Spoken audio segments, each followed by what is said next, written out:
Romanos 12, versículo 1. Rogo-vos, pois, irmãos, pela compaixão de Deus, que apresenteis o vosso corpo em sacrifício vivo, santo e agradável a Deus, que é o vosso culto racional. E não vos conformeis com este mundo, mas transformai-vos pela renovação do vosso entendimento, para que experimenteis qual seja a boa, agradável e perfeita vontade de Deus. Porque pela graça que me é dado, digo a cada um dentre vós que não saiba mais do que convém saber, mas que saiba com temperança, conforme a medida da fé que Deus repartiu a cada um. Porque assim como em um corpo temos muitos membros, e nem todos os membros têm a mesma operação, assim nós que somos muitos, somos um só corpo em Cristo, mas individualmente somos membros uns dos outros. De modo que, tendo diferentes dons, segundo a graça que nos é dada, se é profecia, seja ela segundo a medida da fé. Se é ministério, seja em ministrar. Se é ensinar, haja dedicação ao ensino. O que exorta, use esse dom em exortar. O que reparte, faça com liberalidade. E o que preside, com cuidado. O que exercita a misericórdia, com alegria. O amor seja não fingido. Aborrecei o mal e apegai-vos ao bem. Amai-vos cordialmente uns aos outros, com amor fraternal, preferindo-vos em honra uns aos outros. Não sejais vagarosos no cuidado, sede fervorosos no espírito, servindo ao Senhor. Alegrai-vos na esperança, sede pacientes na tribulação, perseverai na oração. Comunicai com os santos nas suas necessidades, segui a hospitalidade, abençoai os que vos perseguem, abençoai e não amaldiçoeis, alegrai-vos com os que se alegram e chorai com os que choram. Sede unânimes entre vós, não ambicioneis coisas altas, mas acomodai-vos às humildes, não sejais sábios em vós mesmos. A ninguém torneis mal por mal. Procurai as coisas honestas perante todos os homens. Se for possível, quanto estiver em vós, tende paz com todos os homens. Não vos vingueis a vós mesmos, amados, mas dai lugar à ira, porque está escrito: minha é a vingança, eu recompensarei, diz o Senhor. Portanto, se o teu inimigo tiver fome, dá-lhe de comer. Se tiver sede, dá-lhe de beber. Porque fazendo isto, amontoarás brasas de fogo sobre a sua cabeça. Glória a Deus. Amados, a carta do apóstolo São Paulo de Romanos, escrever Romanos, tem sido uma matéria muito peculiar nas universidades, especialmente nas nossas faculdades teológicas. Quem estuda Romanos estuda a vida inteira e nunca aprendeu o que chega.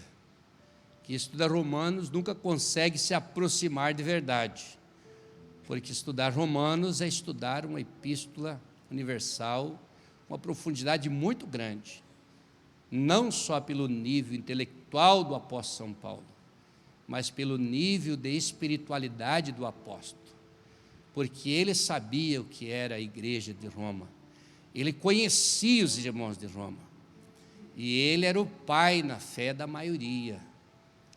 Alguns disseram que se Paulo fica mais tempo antes da sua execução, ele tinha tomado conta de todos os militares e as seguranças que lhe cuidavam.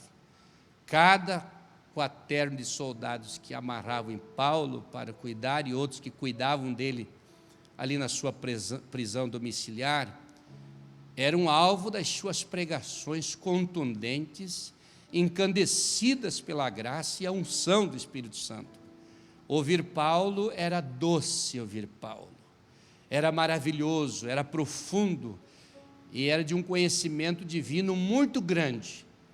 E ele convertia com a sua sabedoria e graça a Cristo as pessoas. É o caso de Onésimo, que escapou do seu patrão Filemão, ou fugiu depois de ter feito algumas coisas erradas, e se encontrou com Paulo na prisão em Roma, e ele gerou na prisão aquela vida para Deus. E ao devolver para o seu senhor, manda uma carta escrita, profunda, inteligente, chamando o compromisso do seu filho na fé, que também lhe devia alguma coisa no contexto espiritual, porque era filho na fé do apóstolo São Paulo.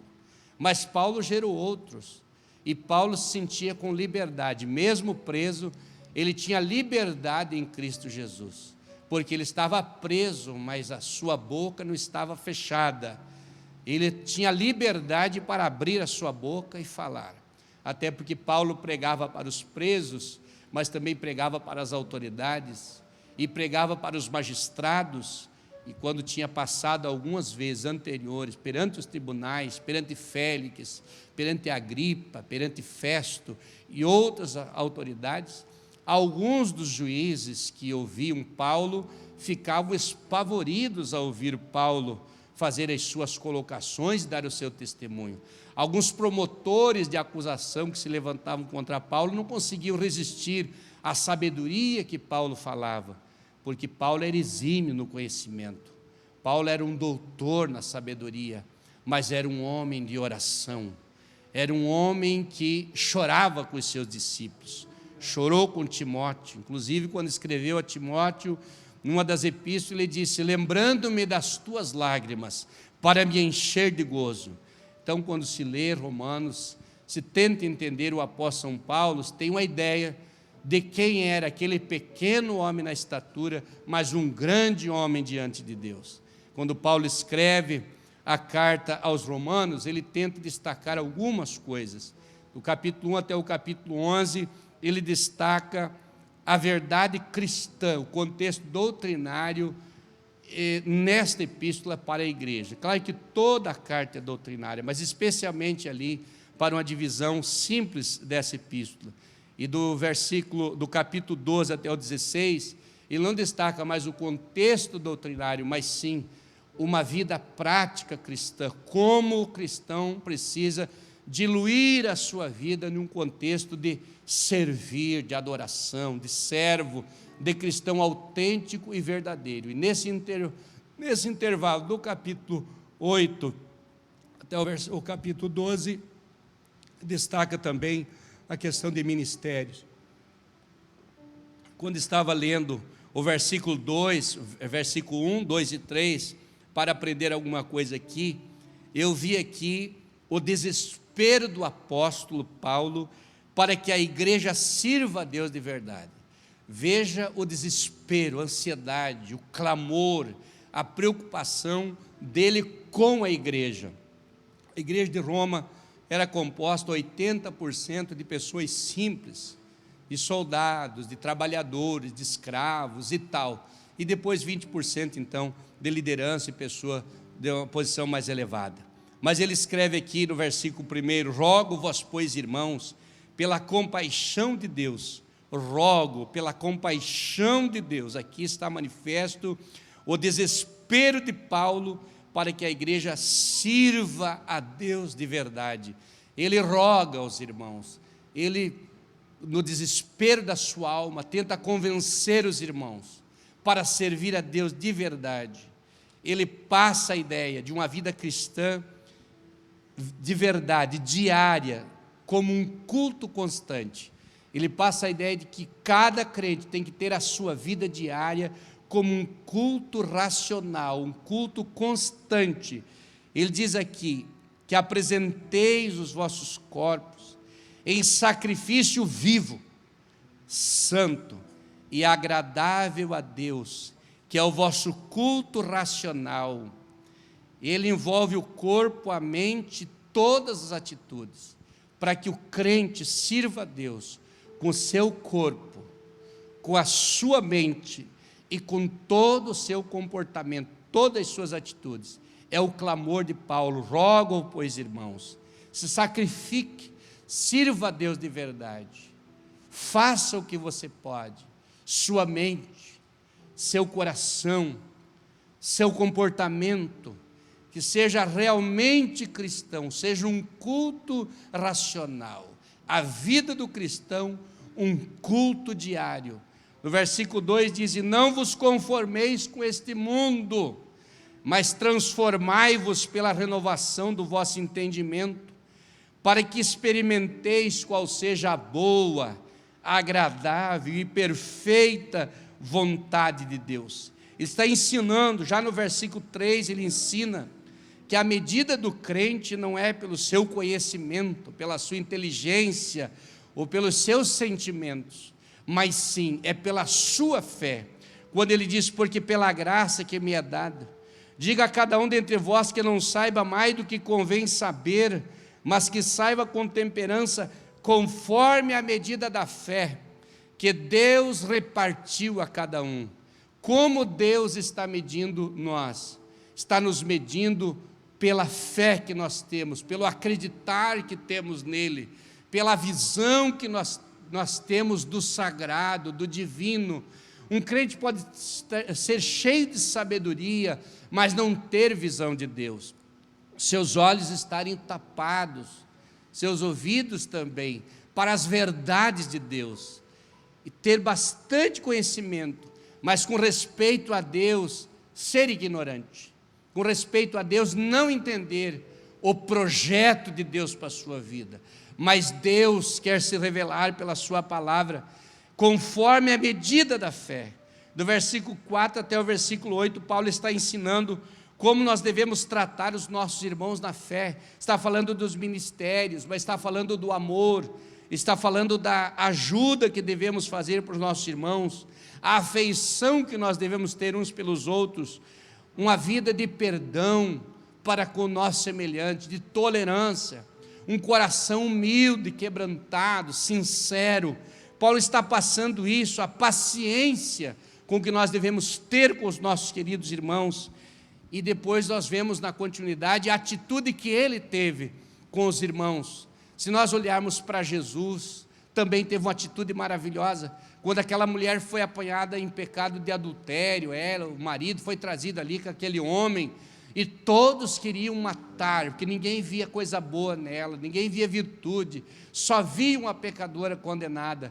Jesus teve uma visão diferente, e é isso que Paulo pega no contexto geral e passa como nós devemos olhar para os nossos irmãos com compaixão, com amor, com misericórdia, e sempre entender que para nós pode não ter saída, mas para Deus sempre haverá uma saída. Deus sempre tem uma porta de escape, Deus sempre tem um jeito de tirar a pessoa. Está fechado na frente, está fechado atrás, está fechado dos dois lados, não tem saída.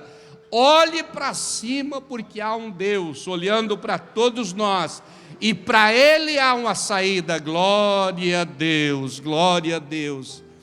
Eu quero me deter com a pincelada panorâmica, mas eu quero me deter mais aqui no versículo do número 2, quando diz assim: não vos conformeis com este mundo, mas transformai-vos pela renovação do vosso entendimento, para que experimenteis qual seja a boa, agradável e perfeita vontade de Deus. E eu estava pensando aqui, só este versículo para nós já é uma mesa farta.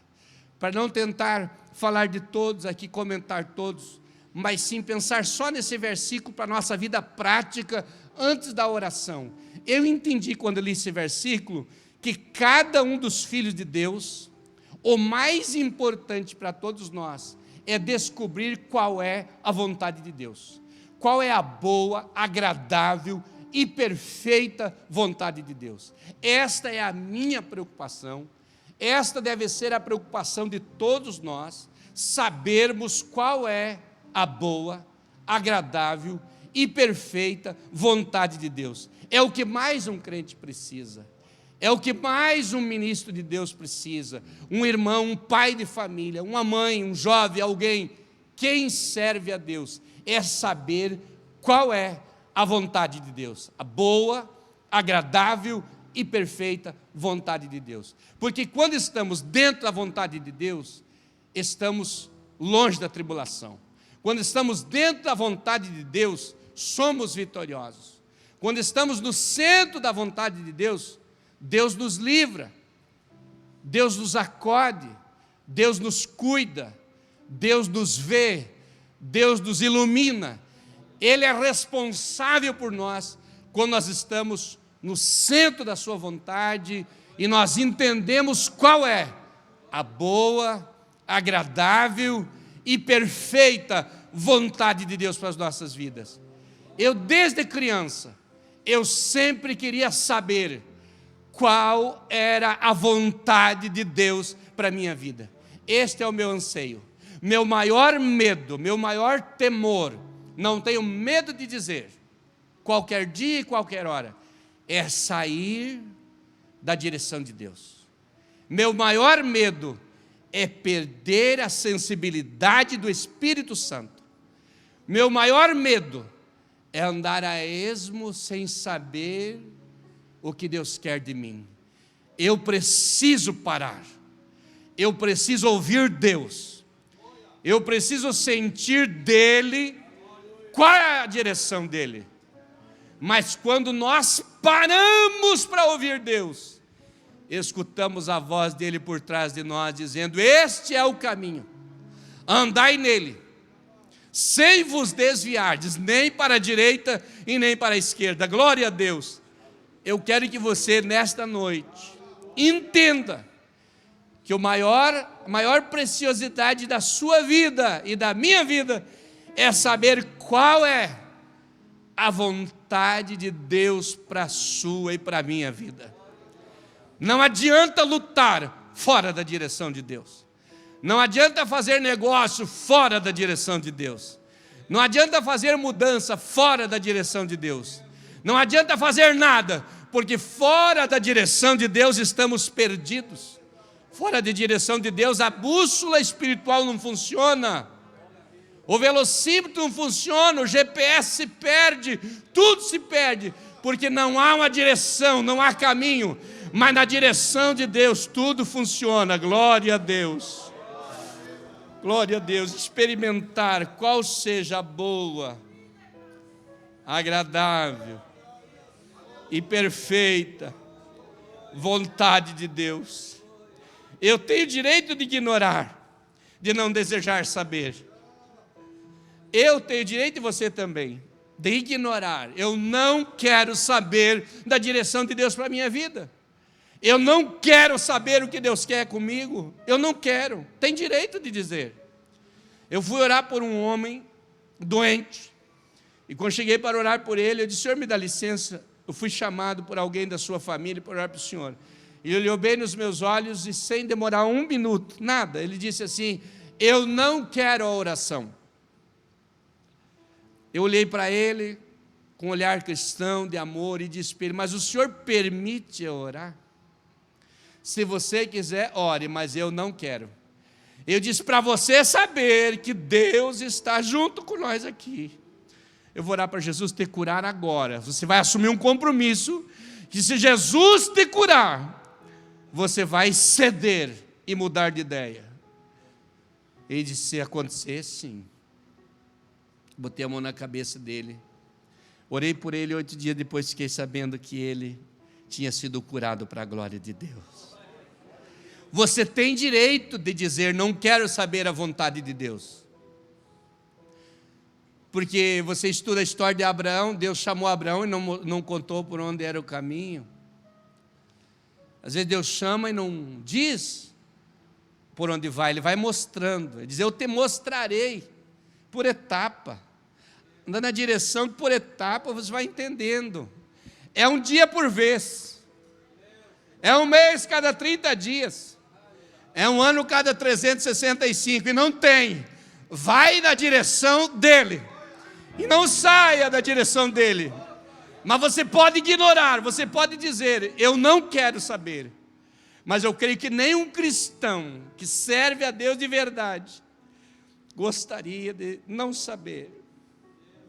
Você pode também saber o que Deus quer de você, mas não querer. Eu sei o que Deus quer de mim, mas eu não quero. eu não aceito. Eu sei o que Deus pensa de mim. Deus já falou comigo. Deus já me deu clareza, mas eu não quero. Mas Jonas fez assim. Deus disse: Jonas, o meu projeto é que você saia daqui e vai lá pregar para a cidade de Nínive. Sai daqui e vai lá. Você vai fazer esse trabalho. Ele sabia o plano de Deus. Ele sabia a direção de Deus. Mas ele não queria. Porque ele pensou: se eu quiser, eu tenho um preço a pagar. Eu tenho que enfrentar o deserto, tenho que enfrentar o mar, tenho que enfrentar um monte de coisa. Eu não vou, é longe demais. Quanta gente sabe a direção de Deus, o plano de Deus, mas não quer passar pelos pontos de provas que Deus já determinou. Então, eu não quero, eu sei, mas eu não quero. Só que tem uma coisa: se Deus quer, as coisas vão acontecer. Porque chega um ponto na vida da gente que a gente não se manda mais. Paulo chegou a um ponto que diz: eu estou crucificado com Cristo, e não mais vivo eu, mas Cristo vive em mim. Quando Deus resolveu dizer: Paulo, tu não vai mais para onde quer. Não, vou para Damasco. Não, pare, agora é a hora de parar. Ou você para, ou eu vou tocar em você. E ele deu um toquezinho tão levinho assim, só um soprinho. Você foi o general, você foi o homem forte, o valentão, inteligente, você foi a autoridade romana. E depois desse toque ele disse assim: Senhor, o que quer que eu faça, Senhor? Agora eu estou nas tuas mãos, Senhor, estou na tua direção, me ensine o que eu devo fazer. Ó, Paulo, agora você vai guiado pela mão, vai lá e alguém vai cuidar de ti, tal. E ele foi, com o endereço que Deus deu, e Deus já falou com o pedreirão Ananias, homem simples, para ir botar a mão na cabeça do doutor. Você vai lá, e você vai orar por esse homem, vai cair dos seus olhos a escama, porque ele tem uma escama nos olhos. Ele é doutor, ele é sábio, ele é inteligente, e ele vai entender depois da oração. E quando o Ananias chegou lá com medo, não confiava em si mesmo, já tinha dito para Deus, e orou e disse: irmão Saulo, o Senhor que te apareceu pelo caminho de onde vinhas, me enviou a ti para que seja cheio do Espírito Santo. E orou por ele e caiu dos olhos com umas escamas. Eu parece que vejo, estava em Canoinhas, um culto, faz mais ou menos uns 2 anos. Entrei na igreja, dobrei o joelho, e quando comecei a orar, parece que eu vi no apóstolo São Paulo, lá, pela imaginação, não sei, coisas que a gente pensa, fica pensando, parece que caiu aquelas escamas como as unhas, grandes assim, caíram dos olhos de Paulo. O Espírito Santo me deu uma palavra que ele disse em cima desse versículo, quando estava orando ali. Caiu dos olhos de Paulo, ele começou a ver, e a partir dali ele andou na direção do Senhor. Queridos irmãos, o Jonas, ele estava com medo, mas lá, quando ele desobedeceu, lá no fundo do navio, ou no fundo do mar, daí ele se colocou à disposição de Deus, para obedecer a sua voz. E Paulo está dizendo aqui: você precisa saber e experimentar qual seja a boa, agradável e perfeita vontade de Deus. Meu conselho é que você não aceite sair da vontade de Deus. Meu conselho é que você se agarre de todas as formas e diga: eu estou aqui, a ventania está me soprando, parece que o meu barco está balançando, a minha coluna parece que vai ruir, mas eu estou aqui apegado, o vento é contrário, a luta é grande, mas eu não vou sair da direção do meu Deus. Eu estou na batalha, mas eu estou na direção de Deus. Porque João Batista na direção de Deus foi decapitado, Paulo na direção de Deus foi decapitado, Jesus na direção do Pai foi crucificado, Moisés na direção de Deus enfrentou o Mar Vermelho, Josué enfrentou o Rio Jordão. Aconteça o que acontecer, eu não saio da direção de Deus.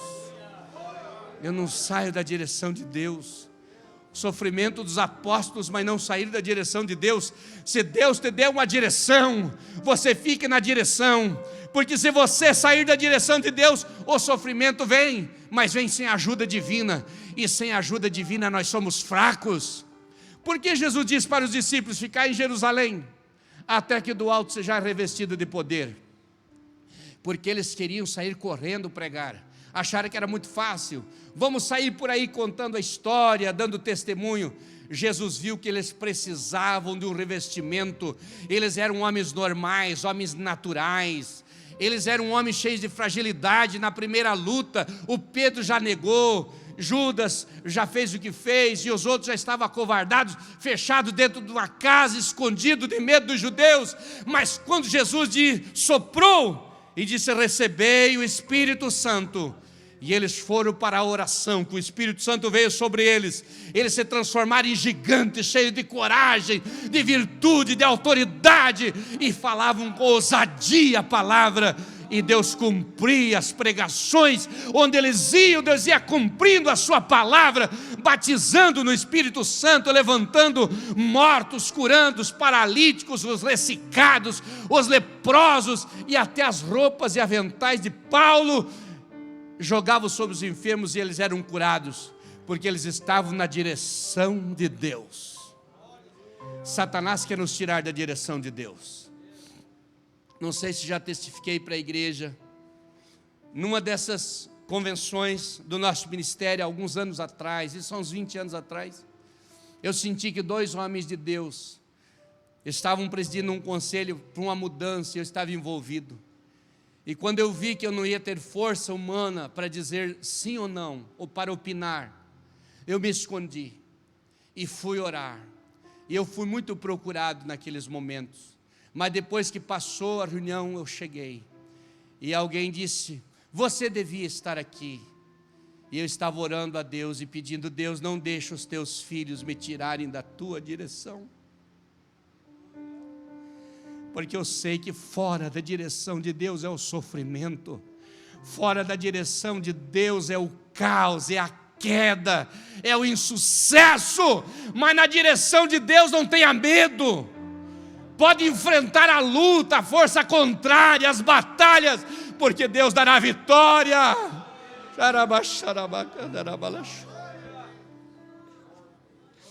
Glória a Deus. Procure saber qual é a direção de Deus para a sua vida. Hoje é uma noite tão especial para a gente se dobrar para Deus e dizer: Senhor, qual é a tua direção para a minha vida? O que o Senhor está pedindo de mim? O que o Senhor quer comigo? Quantas pessoas sofrendo porque não entenderam Deus, não entenderam a direção espiritual que o Senhor tinha para a sua vida. Quantas coisas mal feitas, quantas coisas estragadas, porque saiu da direção de Deus. Deus dizia: é aqui, a pessoa ia pela sua cabeça. Os nossos projetos são falíveis, são humanos, mas o projeto de Deus é maravilhoso. As nossas ideias são pelo caminho mais fácil, as nossas ideias são pelo caminho mais curto, mais rápido, mais leve, mais tranquilo. Mas os caminhos de Deus podem ser às vezes até um pouco pedregosos, mas é o caminho da vitória, é o caminho do sucesso, é o caminho da bênção. Eu lembrei agora de um herói da fé, George Miller. George Miller leu a Bíblia 200 vezes. 50 vezes ele leu ajoelhado. E quando ele estava próximo à sua morte, alguém chegou para ele e disse: o que você gostaria de fazer ainda? Ele disse: gostaria de continuar lendo a Bíblia, para entender qual seja a boa, agradável e perfeita vontade de Deus. Quase morto, o que quer fazer? Quero continuar lendo a Bíblia, para me entender a vontade de Deus. Esse homem fez uma obra social, histórica, e todos os estudantes da Bíblia sabem disso, e da história do povo de Deus. Quantas vezes nós não queremos nem saber? Às vezes até oramos: qual é a tua vontade, Senhor? Nem esperamos a resposta e corremos para agir. Ou já saímos dizendo: Deus mostrou, Deus falou, Deus revelou, quando Deus não falou, não mostrou, e não tem nada a ver com aquilo ali. E depois não dá certo e fica culpando Deus, mas Deus não falou, Deus não mandou, Deus não dirigiu. Mas às vezes a gente é obstinado e quer ir pela cabeça da gente. Balaão fez assim.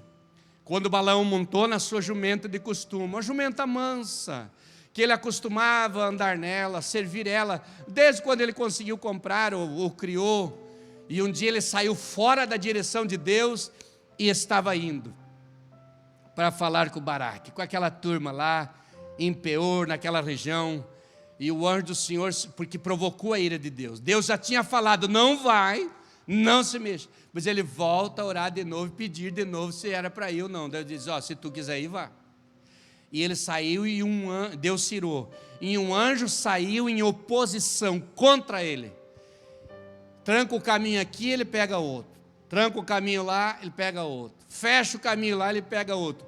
Daí colocou ele numa situação difícil. Montanha dos dois lados, e só tinha o caminhozinho que a mula passaria com o Balaão desobediente, fora da direção de Deus, obstinado, teimoso, ia indo. E quando o anjo se colocou bem na frente com a espada na mão, a mula viu o anjo e deitou debaixo dele. E ele começou a espancar a mula e disse: se eu tivesse a espada, eu ia te matar.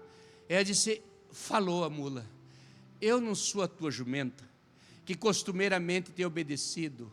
Quando foi que eu me comportei dessa forma? Desde quando você me adquiriu, desde o começo que eu estou nas tuas mãos, quando foi que eu desobedeci? Nunca. Ela queria dizer: há uma razão para isso. E naquela hora Deus abriu os olhos de Balaão, e ele viu o anjo com a espada na mão para matá-lo.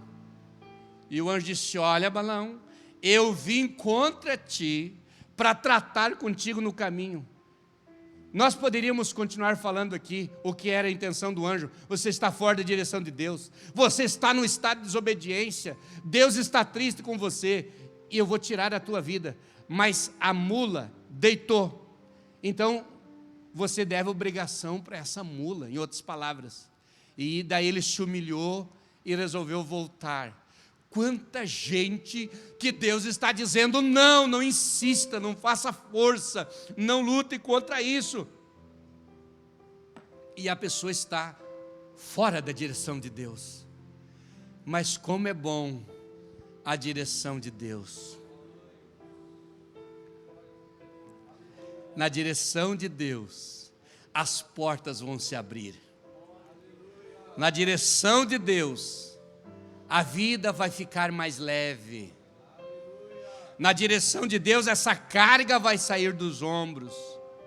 O casamento vai ficar maravilhoso. O trabalho não vai ser um peso, mas vai ser uma honra, porque tem gente que não gosta de trabalhar. Eu conheço muita gente que não gosta de trabalhar, que é um peso, tudo é um peso. Mas quando a pessoa gosta de trabalhar, ele tem prazer no fazer. Na direção de Deus, as pessoas têm prazer em fazer, têm prazer em cantar, têm prazer em tocar, têm prazer em pregar, têm prazer em evangelizar, têm prazer de trabalhar na profissão, e nada é peso.